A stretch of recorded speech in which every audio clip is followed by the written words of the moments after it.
Nah, seperti kalian lihat di video ini ya teman-teman, tadi aku udah selesai sarapan, pakai skincare, terus masak air. Di sini aku lanjut mau nyikat kamar mandi ya teman-teman. Ini setiap pagi selalu aku sikat.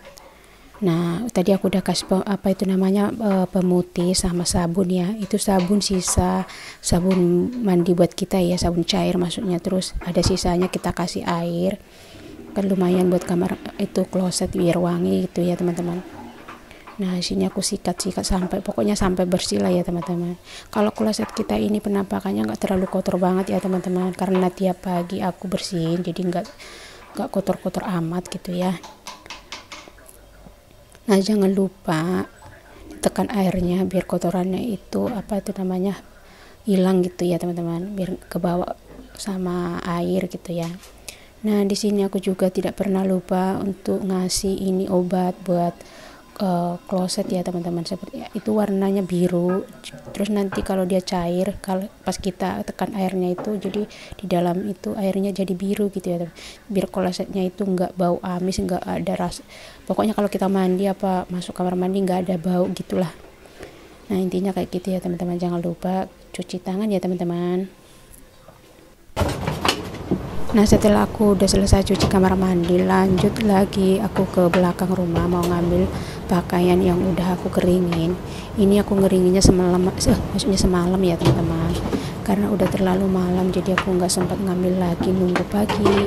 Di sini udah pagi, kita udah selesai sarapan, udah selesai beres rumah. Nah, di sini aku ngambil baju, jangan lupa ditutup sepertinya teman-teman.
Assalamualaikum, salam sehat, salam kenal dari aku, mantu ngapak TKW Taiwan.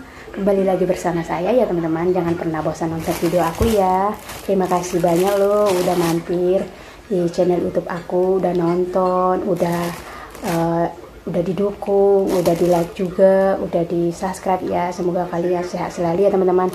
Nah, karena kerjaan aku udah beres, nah sambil aku ini ya buntutnya si toge mau dimasak, jadi aku di sini sambil mau bercerita ya, mau jawab pertanyaan teman-teman yang nanya juga, yang ada 1, 2 orang, 3 orang yang nanya sama aku ya, terus aku mau jawab di sini, klarifikasi lah biar mereka nggak penasaran juga gitu ya. Ada yang juga kerjaan kamu di Taiwan apa sih, jauh-jauh ke Taiwan gitu kan. Nah, di sini aku mau jawab. Mungkin teman-teman sebagian udah tahu ya. Apalagi yang kesini kan aku sering posting ya kerjaan aku di Taiwan itu kayak apa gitu ya. Nah, biar yang lain nggak penasaran. Kalau kerjaan aku itu ya ibaratnya nih, apa tuh namanya, bahasa halusnya itu perawat ya. Memang jobnya dari dulu kayak gitu ya, di kertas itu nggak ada ditulis di situ asisten rumah tangga, apa itu namanya, pembantu, nggak ada ya. Itu udah real dari kita pertama mendaftar di PT itu, kita dapat job di kertas itu, turun job maksudnya, yang ditulis di kertas itu maksudnya ya, perawat, jaga orang tua, entah itu jaga orang sakit, jaga lansia, perawat ya, perawat gitulah ya. Bukan, maksudnya bukan suster ya, tapi perawat, beda ya, suster sama perawat ya. Itu bahasa halusnya. Nah, terus kembali lagi ya soal kerjaan, tapi tergantung ke jobnya masing-masing juga. Ada yang perawat, ada yang jompo. Maksudnya kalau jompo itu kan khusus buat orang sakit, ibaratnya kayak di rumah sakit gitu ya, jompo lah. Mereka tuh ngurusnya itu lebih dari 3 orang pasien, itu tuh ya, sip-sipan juga. Kalau kita kayak gini kan, kalau kayak kita ini per orang pribadi kayak gitu, kadang-kadang serumah itu kayak aku nih ya, kayak aku nih serumah sama nenek doang kayak gitu. Ada yang dapatnya serumah sama majikannya kayak gitu, ada yang pokoknya macam-macam deh kayak gitu, nggak sama gitu ya. Tapi yang paling intinya kerjaan aku di sini itu ya jaga orang tua, jaga orang sakit itu ya.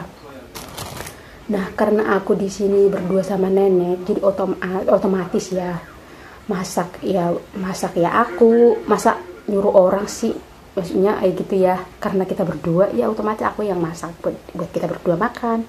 Nah, buat bantuin dia mandi kayak gitu ya, karena dia udah tua lansia, jadi wajib kita bantuin walaupun dia masih sehat bisa jalan, tapi setidaknya kita harus tetap ada di samping dia 24 jam ya gitu.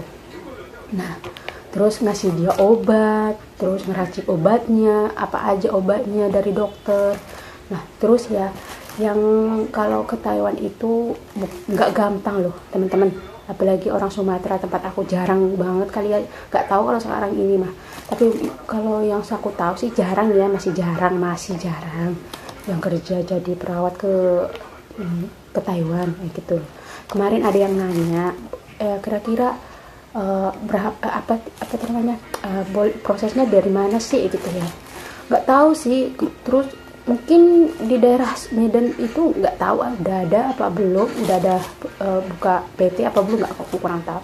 Tapi setahu aku ada yang kemarin, ada yang pernah berteman di Facebook aku ya, terus dia orang sama dia ya, terus tapi dia katanya prosesnya dari Semarang, harus ke Semarang kalau nggak ke Jakarta ya. Nah, kayak gitu ya teman-teman. Terus kalau kerja ke sini itu bukannya menakut-nakuti ya teman-teman, apalagi yang belum pernah jaga orang tua, nggak sabaran, terus emosian, jangan coba-coba ya teman-teman ya. Pokoknya jaga orang tua itu kalau dimanapun itu mentalnya itu benar-benar harus kuat loh, bener, bukan menakut-nakutin loh, tapi memang itu kenyataannya ya. Karena yang kita jaga itu ya, kalian tahu ada yang penyakitnya udah macam-macam, namanya juga udah lansia, udah tua ya. Terus ada yang sedot dahak, ada yang suntik insulin yang tiap hari, ada yang cek gula darah, ada yang makan dari selang. Itu mah aku udah pengalaman banget ya, alhamdulillah bisa gitu. Yang apa itu namanya, sedot dahak, itu udah pernah pengalaman aku mah.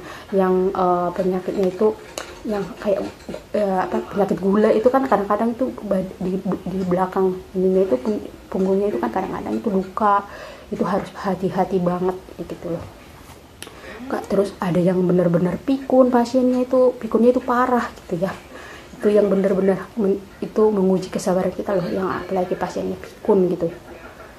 Nah, pokoknya kalau kerja ke Taiwan itu menurut aku pribadi nggak segampang yang kita pikirkan, nggak seenak yang kita lihat di sosmed. Mereka itu bisa tiktokan, bisa ngevlog, bisa ini, bisa itu tergantung majikannya kita masing-masing, pekerjaan kita gimana ya kan. Kalau kerjaan kita nggak berat, maksudnya cuma teman-teman ya, pokoknya kalau kalian mau niat kerja dimanapun ya, intinya ya sabar, terus harus mentalnya kuat ya. Namanya kita cari duit di negara orang, apalagi kita jauh, itu benar-benar harus sabar ya, mentalnya harus kuat. Terus kesehatan juga harus dijaga gitu ya teman-teman. Di sini aku udah menjawab ya pertanyaan-pertanyaan teman-teman aku yang nanya kerjaan aku di sini kayak apa ya, kira-kira seperti itulah ya teman-teman. Kalian boleh lihat aku di sini jaga pasien, jaga orang tua, jaga lansia itu ya.